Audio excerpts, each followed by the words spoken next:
Hola, bueno, ahora vamos a hablar un material de apoyo de ciencias naturales sobre la erosión de los suelos.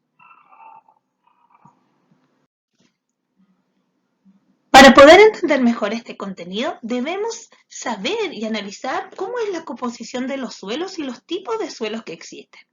Ya, por un lado, vamos a ir viendo de que el suelo está compuesto por diferentes minerales y materia orgánica que lo constituyen, ya pequeñas partículas, microorganismos que están ahí y van conformando, ¿cierto?, este suelo. Eh, Esto le va a otorgar cualidades, le va a otorgar estructura, le va a otorgar así como sensación de diferentes tipos al suelo que nosotros vayamos viendo.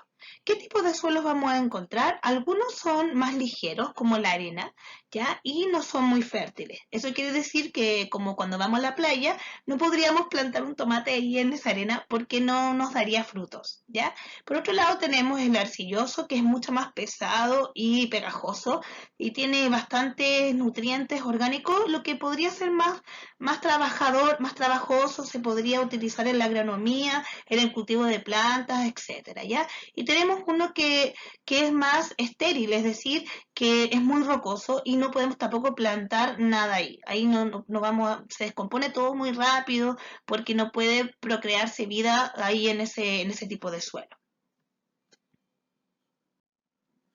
Acá vamos a observar cómo se forma el suelo, ¿ya? En esta parte de acá vamos a encontrar entonces un círculo donde aparece un esquema. Vemos que el suelo se forma por la acción de 5 factores, ¿ya? El clima, dependiendo si hay lluvia, sol, si están las condiciones meteorológicas, la materia orgánica o estos organismos que vamos a encontrar en el suelo, cuáles son los minerales que están ahí también que van a favorecer a que el suelo se vaya formando de determinadas características y el relieve, ¿ya? Por ejemplo, si cerca está un mar, si cerca hay una montaña, si cerca hay hielo, etcétera. Bueno, y como les dije también el tiempo en qué temporada estamos, si es verano, si es invierno, si es otoño. Es decir, que todos estos elementos que van a ir conformando el suelo va a depender, por ejemplo, del origen, de qué lugar estamos, de nuestra densidad geográfica, de nuestra urbanidad, si es el campo, si estamos en un clima templado. O sea, hay muchos factores que van a influir en la creación de los suelos. Acá tenemos dos esquemas que nos pueden servir para entender mejor. La textura de los suelos entonces está compuesto por diferentes elementos como los dijimos, ¿ya? Hay material sólido, hay minerales, hay material orgánica, por ejemplo, hojas, cosas que va dejando la naturaleza, minerales como piedras. También obviamente va a llegar otro elemento de naturaleza ahí para que se puedan mezclar, que es el aire y también el agua. Ya el agua que cae, ya sea por fuerza de la naturaleza o porque el ser humano riega. Entonces, esto va a mezclarse y va a ir conformando también la textura que va a tener el suelo que nosotros conozcamos. Ya, en este esquema de acá arriba, entonces podemos ver algunos ejemplos que encontramos. Hay suelos que son de grano grueso y suelos de grano fino, como estuvimos hablando. ¿Ya? Y esto va a tener que ver, como explicábamos, según el contexto donde nosotros nos ubiquemos. Cuando es de grano grueso, vamos a encontrar rocas, gravilla, arena, así como más pesado. Y cuando es de granito fino, arcillita, o suelos orgánicos, suelos con relleno, como aparecen en la imagen, ¿ya? Algunos que son más rocosos y otros que son un poquito más finos. En estos dos esquemas también vamos a encontrar otra parte importante de la composición de los suelos que son las capas o los horizontes, ya así les vamos a llamar desde ahora. En este esquema primero donde está el arbolito, vamos a ver cómo es la profundidad del suelo y los horizontes o capas que se van formando hasta abajo. Al comienzo vamos a tener una capa orgánica, la capa orgánica que es como la superficie, luego viene la capa de lavado que es como una arcilla, luego la capa de acumulación que es arena fina y gruesa, después una capa no consolidada que viene gravilla, material madre, como mezclas un poquito más profundas y al final tenemos una roca madre que es como donde está la base, podríamos decir, de los suelos, ¿ya? Donde ahí ya no se puede excavar mucho más porque ahí hay piedra. Por lo tanto, un agujero más ahí no se puede como entrar. Es muy difícil, muy pesado. Por lo tanto, estos horizontes van a tener una letra que los va a clasificar, el O, el A, el B y el C y la roca madre, ¿ya? Entonces, todos estos materiales los vamos a encontrar en todos los distintos suelos de una u otra forma, como les dije, dependiendo del contexto donde nos encontremos. Bien, entonces hablando acerca de los horizontes, nos vamos a fijar que, como dijimos, en la parte de arriba vamos a encontrar un horizonte O donde están los depósitos de materia vegetal, ya por ejemplo los residuos que se van dejando, el polen, el pasto. Luego viene un horizonte A, que es una capa superficial del suelo, donde ya se empieza a formar el suelo y se arrastran como ya el agua empieza a absorberse, se ven ya materiales orgánicos.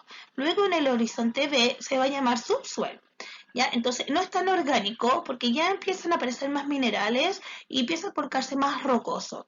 ¿Ya? Entonces luego va a aparecer un horizonte C, donde ya está la roca madre y esto no se rompe, es como bien duro, se puede ir como sacando por pedacitos porque no tiene material orgánico, ¿ya? Entonces por lo tanto es más tosco, por decirlo así, y se puede ir partiendo, pero no así como tan fuerte, sino va a costar mucho.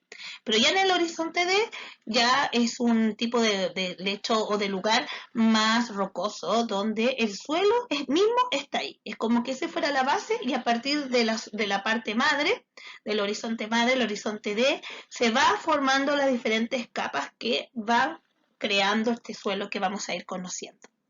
Tiene mucha importancia para nuestros ecosistemas, ¿ya? Porque es el hábitat de todo, de muchos animales, plantas, microbios, o sea, es muy importante para nuestra vida. Nosotros los pisamos diariamente y ni siquiera nos damos cuenta de qué estamos pisando, ¿cierto? Ahí hay muchos elementos como minerales, agua, es el sostén, es el soporte de los seres vivos, por lo tanto deberíamos tener mucho más ojos, cuidado, análisis con él, porque muchas veces ni siquiera nos damos cuenta de que está ahí, solo lo pisamos.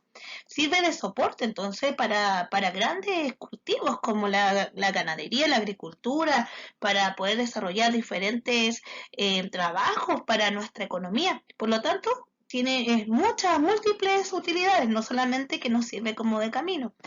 Yo te propongo entonces que cada vez que vayas caminando por algún lado, te vayas fijando cuál es el tipo de suelo que podría estar debajo de ti. Bueno, el suelo, como todo, ¿cierto? Tienen problemáticas que lo acechan. Podemos encontrar que las mayores problemáticas que va a presentar y que la naturaleza presenta tienen que ver con la intervención del ser humano. Por lo tanto, la contaminación, la erosión, la deforestación, por ejemplo, sacar árboles, donde se saca mucho también, se extraen muchas cosas de la naturaleza, van a hacer que se ponga infértil el suelo, o sea, van a haber muchos problemas que van a estar ahí afectando al suelo y su posible uso correcto para los seres vivos. Bueno, existen muchas problemáticas que va a tener el suelo, como todo elemento natural. Las principales son la erosión y las fuentes de contaminación. Aquí vemos una imagen donde aparece qué elementos intervienen en esta problemática. Casi siempre vienen de la mano del ser humano, como son el uso de detergentes, químicos, pinturas, pesticidas, desechos animales, basura, también de las industrias y el cuidado del agua, que muchas veces hay sequía y no son regados de forma correcta. Pero también hay otro tipo de problema que es la erosión, que es un proceso natural que se da con el tiempo desde la época antes de Cristo, de la época prehistórica, donde existen varios factores que van a ayudar a que la erosión se vaya produciendo, ¿ya? Por ejemplo, vamos a encontrar si el suelo está cerca de un mar, la erosión va a ser con el agua marina, con el océano, con los mares, con todas las corrientes. Si tiene que ver también con el clima, si hay climas muy extremos, también se va a producir una erosión. Es decir, que va a ir como barriendo la superficie del suelo por diferentes contextos que están relacionándose con él.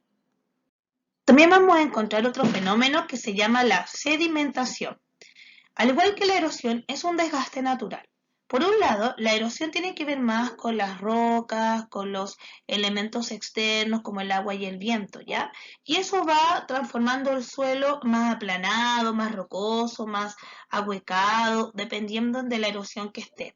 Y la sedimentación es cuando todos los elementos que van sobrando se van a ir moviendo de un lugar a otro, como lo observamos aquí en la imagen, ¿ya? Casi siempre el agua es el que más deja sedimentos, es decir, va dejando residuos o elementos que son de la naturaleza a lo largo de los suelos. Por ejemplo, rocas, incluso pues, pueden ser elementos como basura, ¿ya? O de otros lugares, los van dejando ahí y va colocando más arena, más tierra en diferentes lugares por el movimiento del agua, ¿ya? Entonces el suelo se va a modificar debido a eso, pero también recuerden que está la erosión que va a moverse dependiendo del viento o del clima.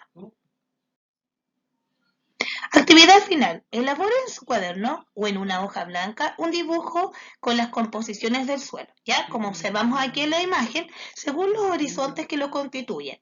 Hagan un suelo con las diferentes capas, ¿verdad? O, con todas las composiciones, con todos los horizontes, con todas las capas y las van pintando, ¿ya? Y van colocando ahí a qué etapa corresponde o a qué horizonte corresponde. ¿Ya? Espero entonces que lo hagan bien, pueden retroceder y también poner pausa para poder entender mejor. Cualquier duda, estamos hablando. Saludos.